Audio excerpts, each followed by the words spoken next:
Yo YouTube, what's happening?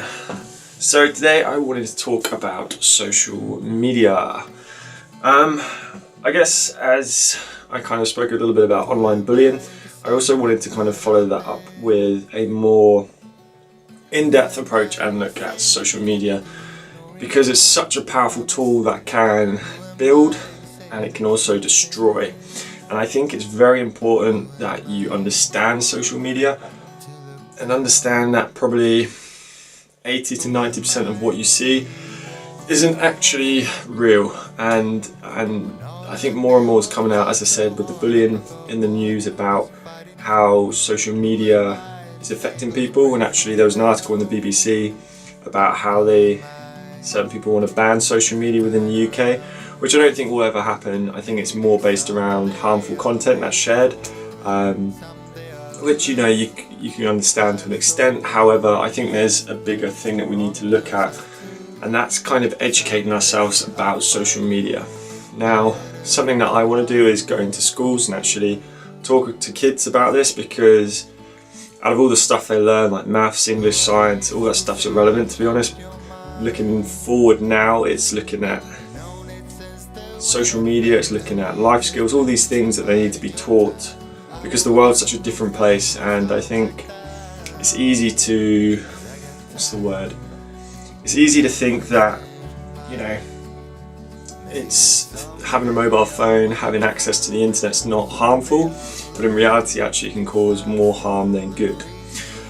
So I want to start with reality and expectation. You see a lot of people make posts on this, and it's pretty funny. Like some of them, you'll see an image of, the reality of an amazing holiday. The expectation of a real amazing holiday, and then you'll see the reality, and it's nowhere near that. And I think that's something that you need to understand if you are someone who wants to go onto social media, especially something like Instagram, which is very much a visual platform. You need to understand that a lot of people, they only post positive things. You're never going to see someone post about the negatives. And Fern Cotton, actually a couple of years ago when she released her book, I can't remember the name of it, to be honest. I did a small, I swear I include this in a video, but I remember she said she had to come off social media because she was going through her own mental health issues, and she didn't feel comfortable. And she felt pressured. You always have to post something that looks positive and that their audience is going to respond to, when in reality that's not the truth. And this is the thing, so many social media influencers feel pressured to post content, and that's coming out and that's become more apparent on YouTube. And I think it's important to understand that these amazing lifestyles of all these influencers, full-time social media personalities or YouTubers, we only see a small snippet into their lifestyle. We only see the goods. We don't actually see how the fame impacts them, or how the stresses of the day-to-day having to produce content affects them. All we ever see is this amazing picture or this amazing video, and we just assume they live the best life. And so what we need to do is kind of educate people that, yeah, it's good to inspire ourselves to achieve those types of things, but there's only going to be ever a small percentage of people that actually achieve that, and it's not realistic. It's, we're never all going to be multimillionaires flying around in private jets and, living the dream, because that just doesn't happen in the real world. And I think it's important to kind of, not compare your own life to these people, because I do all the time, and then I have to kind of take a step back and appreciate what I have in life, because it's easy to see people with flashy cars, nice houses, awesome holidays, and then look at your own life and feel down because you don't have those things. So you need to kind of understand the reality, and again, it's just a picture. And also you need to understand that a lot of pictures out there are actually enhanced, edited, photoshopped in some sort of way. Now, me, I enjoy editing photos. Creating content is a passion of mine, it's a hobby. I don't get paid for it, but I enjoy making pictures look cool, because to me that's art, and I think art's cool. However, there's so many there's so much fitness orientated accounts that go around where you see these amazing men, these amazing women who are in incredible shape, they're incredibly good looking, and that kind of puts an impact on our health, our mental health, because, well, for two reasons. One, again, we see these people and straight away we think we have to look like that in order to get that person or to obtain that lifestyle, to obtain that job. We have to look like that guy or girl, which isn't true. You don't have to be super big, super lean, super ripped, or super good looking to get all those things. And likewise, as you're a female, you know, the big thing at the moment is you don't have to be petite, a big butt, you know, super toned legs, or have blonde hair to get these guys. Like, it's such a misconception. It doesn't help with brands like Gymshark only employing, you know, fit blonde girls who are small and petite as their ambassadors, as the people that we see on a day-to-day basis on social media, because you would not believe how many girls I know who now look to or are dyeing their hair blonde to look like these guys. It's crazy, and that's because they think in order to attract these guys and be noticed by guys, that's what they have to look like. And then likewise, guys now think, you know, you have to be in that shape to get these amazingly good looking girls. And it's just a double-edged sword, you know.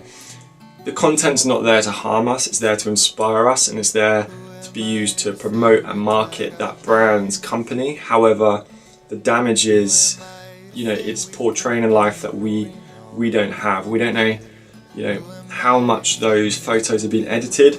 You know, having done some modelling in my lifetime, I know that they Photoshop out spots and pimples, you know, they add hair, they shape your jawline, they change the figure. There's so much they do to that person before you see that image. So what the first image looks like compared to the end image, two completely different things. And you also, what you don't see is for every 1,000 shots they take, they only use one of those. So, you know, you might see this perfect shot of this male or female. However, the reality is they've taken so many shots. They've probably got a photographer that takes these pictures. They've probably got someone who edits them, or if they edit themselves. And there's all this process that goes in to give you this final product. And we appreciate it. As I said, you know, there's probably a large percentage of people who think, wow, what a picture, that's going to inspire me today.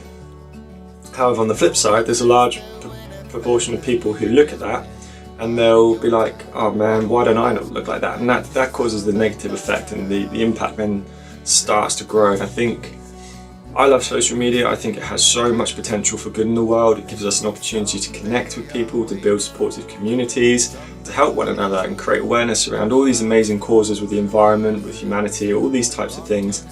But at the same time, I think we're definitely entering an era where there's too much fakeness, and we're causing more harm than good. And the other big thing that we don't ever see is, again, especially with guys, the truth isn't there. You know, you see them in incredible shape with an amazing physique, but how many of them have taken, you know, some form of enhancing drug when they were younger to get to their shape? You know, how many of them are still doing that now? You know, are they promoting a shape and physique, if they are natural, that isn't obtainable for the majority of us? And even if we can obtain it, it's not healthy to stay that shredded. And these are all the things we need to start questioning and educating ourselves on, because it's not healthy. And, you know, regardless of if someone's on steroids or not, their sponsors, you know, prevent them from coming out. You know, that's their income, and fair play to them. You know, they still got to work hard to get in that shape, whether they're a male or female. But you've just got to look at the bigger picture and not compare yourself. I see it so often working in a gym. I see so many young guys trying to look like people who are a lot taller, wider, just different shapes, and they get disheartened when they don't look like that. And that's because, you know, we're not built like these people. You know, if you're going to try and aspire to be someone, try and find someone who's of a similar shape, similar hair, similar, you know, jawline, similar physique, whatever it might be. Because otherwise, you're just setting yourself up to fail, which we know in previous videos causes, you know, more harm than good. So yeah, it's just, if you are on social media, if you are someone who, you know, spends a lot of time, especially on Instagram or YouTube, you know, the very visual focused platforms, make sure you kind of understand that not everything you see is real. You know, there could be a whole team behind some of these people, or they're just very clever at editing their photos, or, you know, they might just be lying to their fans. You know, as I said, being in the fitness industry, I know a lot of people play top sports who aren't natural, and, you know, I know people who are, you know, have been in that influencing industry who, again, claim they're natural but aren't natural. And unfortunately, that's just the world we live in, and that's never going to change. All you've got to understand is what you see. You can't compare, and you know, they're never going to come out because that's their job. You know, they've got to promote their brand, their supplements, and if they're too worried. There are people that have come out, and that's awesome. One of the guys got released from Gymshark and has come out and said that he was on some form of enhancing drug called SARMs. And that's, you know, most of the industry could be on all sorts, you know, just because they might not be on steroids doesn't mean they're on something else or not on something else. So again, it's just, you've got to paint a realistic snapshot of that person.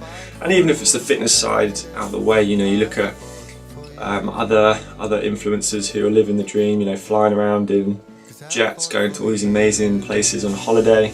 Again, you don't know the full story. You only see a snapshot. You know, they could be miserable, they could be depressed, they could be hating life, things might not be going their way, but they're forced to produce this image that could paint a completely different picture to what's going on behind the scenes. So yeah, my advice is, if you are on social media, take it with a pinch of salt. It's easy to misconstrue an image, or, you know, see something in a different light, and, you know, it's important to understand that they're not trying to harm us. It's just, it can affect us in negative ways. And, you know, I do it. I don't post bad pictures because, again, I want to create art, so I try and, you know, get good photos, but that doesn't always paint a realistic view of what's going on behind the scenes, or, you know, necessarily how we look. Like, this is completely raw. I don't edit the colour in. So guys, yeah, my camera just died, so I just wanted to apologise for that. My own fault there for not charging my battery. So that's currently inside charging. Just had to quickly run out. You'll probably notice as well that the computer is now gone, just because I'm not using it I'm not using it in my studio at the moment. It's just sitting there. So I've taken it back home to basically try and utilise it more. So yeah, anyway, as I was just saying, yeah, just try and take social media with a pinch of salt. I can't exactly remember where I left off on that video. However, just remember, you know, social media there's a lot of good and there's a lot of bad that can be done with it, and you just got to remember to take it all as it is, you know, and just understand that there's a lot of things that people do, and there's a big process behind getting a picture and taking it from A to B, and what we see is just a final production of that. So don't get disheartened if, you know, you look at your life and it's not the same as certain other people. It might just be that, as I said, there's been a lot of work done to it. But anyway, you know, focus on the positives in life, be grateful for what you have, and try not to get hung up on comparing yourself to these influencers and full-time social media, I don't know what you call them, people that use social media. So yeah, just try not to get caught up on it, and just love yourself for who you are. You know, we are individuals, we don't need to aspire to be other people. Just live your own life and live it the way you want. Anyway guys, I will end the video there, and I'll catch you in the next one. See you.